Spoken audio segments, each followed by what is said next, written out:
Good afternoon, everyone. Today we're going to be working on the shop again. Over the last week I've done some tedious framing of this back wall of the shop.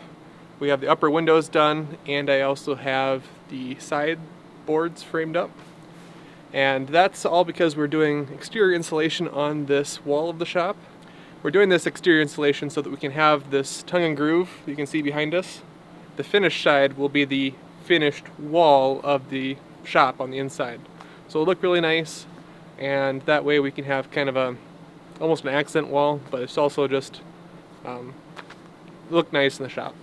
So to install the exterior insulation, the Insulfast, what we're going to do first is we have to put I had a custom piece of trim bent up for the bottom, and it's an extra deep drip edge basically, and that will allow us to protect the bottom of the Insulfast foam from getting critters and stuff in it, and it'll kind of seal it and direct any water that gets behind the panels or front of the panels down and out. It's because it's a big steel building.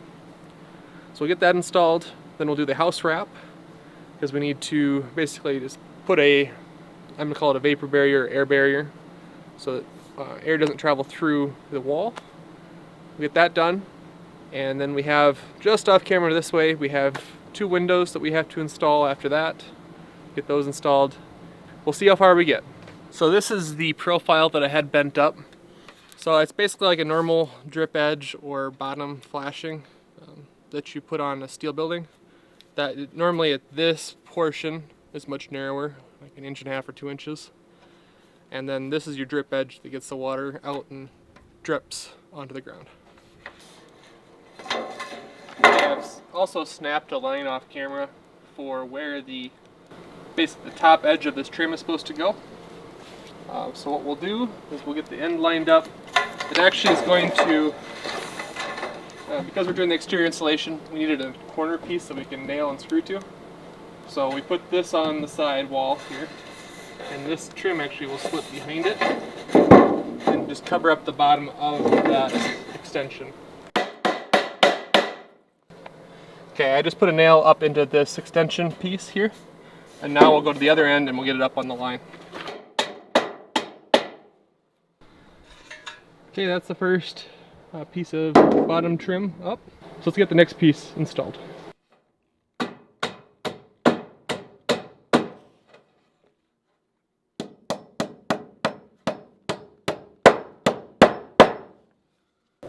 what we're doing right here is we're just eyeballing the spacing of where the conduit, where we have to cut. Both sides. We'll end up sealing around this with spray foam so we don't have critters crawling up in here. Be a great spot for a mouse to squeeze up in. That'd be a pain to try to hunt down where they're coming in from.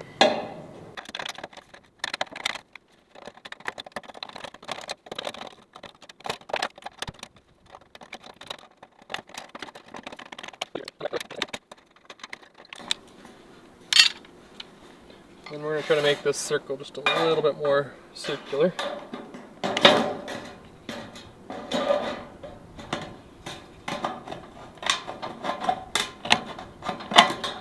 Actually, we're going to try it. I hate to cut off more than I need to. Looks like that's going to work.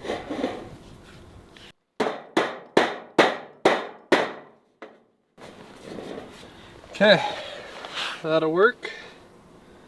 Now we'll just nail off the rest of this trim piece, and then we're on to doing the house wrap. Now's a good time to talk about these corners. I just screwed some 2x8 to the corner, basically in plane with the sheet metal that's going to go on the side walls. So the corner will end up being out here, but it gives me enough space for that insulation to go in behind the wall here.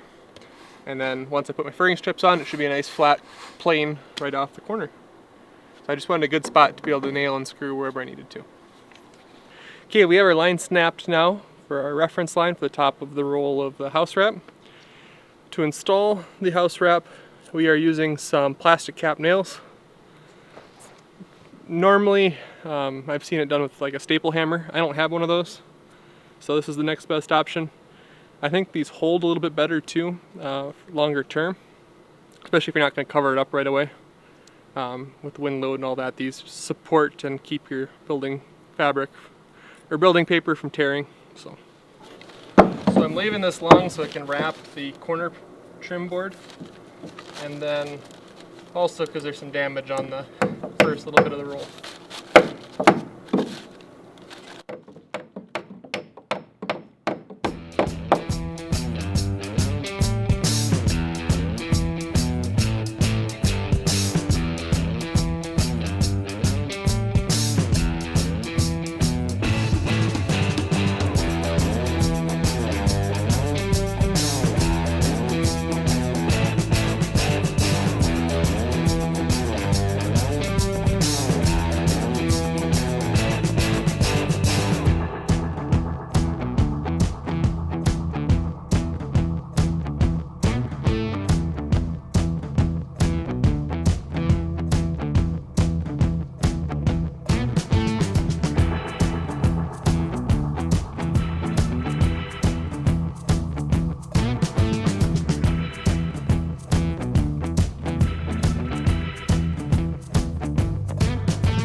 Good afternoon, everyone. Today we're going to continue working on the east side of our building here. We have 2 windows to install, sitting right here. Those will be the last thing we have to do before we can insulate this bottom portion of the wall. So we're going to do the bottom portion of the insulation so that we can then set up scaffolding, and then we'll do the upper gable end. We'll get to that probably in another video. But for today, what we're doing is we're using these they're new to us, Facebook Marketplace windows. They have a fixed panel that's the upper portion and then a small opener, vertical opener at the bottom. So what we're going to do is install these on this wall here. We have the house wrap. You'll have to pardon my really amateur house wrapping skills. But we have the house wrap around the extension jamb here. And at the top we're going to be slipping the flange that the window is nailed on with. We're going to slip that underneath the house wrap, and then we will end up basically putting the house wrap over top of the flange so that any water running down the house wrap runs on top of the window and then out. So we'll put some sealant on the sides and the top, not the bottom, and then we'll put the window in. And the reason we're not doing the bottom here is that any water that is trapped that gets in the window because the window fails or whatever reason, it'll take and go underneath the window and out. It's not trapped pooling in the windowsill. So let's get started. A couple things to note here. The rough opening for the window is a 1/2 inch bigger on all sides, or 1/2 inch bigger total, so 1/4 inch bigger on all sides. So to space the window up off the ground, I'm just going to use off the windowsill. Use 2 carpenter's pencils as basically shims at the bottom. So set those in there now so I don't forget them. So I'm using some big stretch. It was just what was local and available. So window and door caulk. It's clear. It's what I'm using. I don't know if it's the best stuff or whatever.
Okay, the next step is to get our house wrap pulled down, and we'll put a bead of sealant underneath it between the house wrap and the window, and then this will wrap down over top, provide a good waterproof barrier.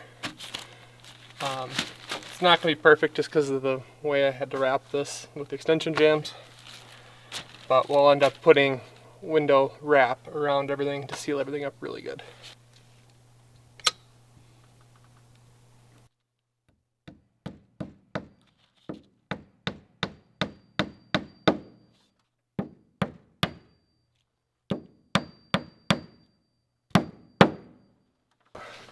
Okay, what we're going to do next is install, this is basically a very tough tape sealant thing, and I'm going to run it along the, wrap it over the vinyl window and around the corner, do that on the sides and the top and the middle, and then I think I do it at the bottom. I have to verify that. I might just leave the bottom exposed so that water can drain off of it. So I'm just going to cut this to length, and we'll peel the brown backer off, and then we'll stick it up.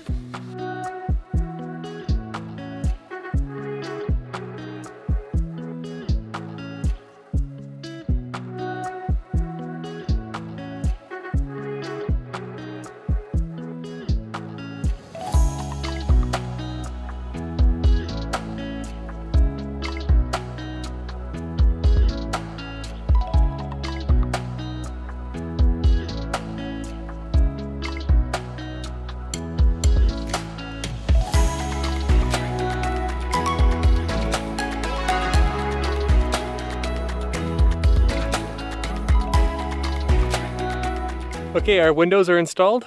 I think this side of the building is 100% ready for the InsoFast on the lower portion of the wall. So let's go around to the side of the building here and let's put some house wrap on. So my initial thought process with this building is that we're going to spray foam inside. So we didn't put a house wrap on. So just raw metal on the inside, and we'll just spray right against it. At least that's my thought right now. But in these openings here, we have a door here, another window. And I don't think I want to install them without having the build house wrap on this wall. So yeah, what we're gonna do is run the house wrap across here. We'll get our openings roughed in with the wrap. We can put the house wrap around inside the rough openings. And we will hopefully get this window installed yet tonight. So let's get going.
Yeah, it was much easier to do the window that doesn't have an extension jam on it. Just a lot less angles to have to worry about, especially with the flashing. It goes way easier. But that's all the windows we're putting in the building for now. We have a door to go here, and then one where the bus is parked currently. But we'll get to those when we get to them. I think this is a great spot to wrap it up for this video. So I want to thank you all for watching if you got to this point in the video. If you want to help out the channel, the best way to do that is just to hit that like button. It really helps out the channel, tells YouTube this content is worth showing to other people. So if you want to support the channel in a more direct way, the best way to do that is through YouTube channel memberships or through our Patreon. If you like this content and want to see more of it, the best way to ensure that's going to happen is to subscribe. That way you see the upcoming videos and are notified about them. I want to thank you all for watching, and I'll catch you next video. Later.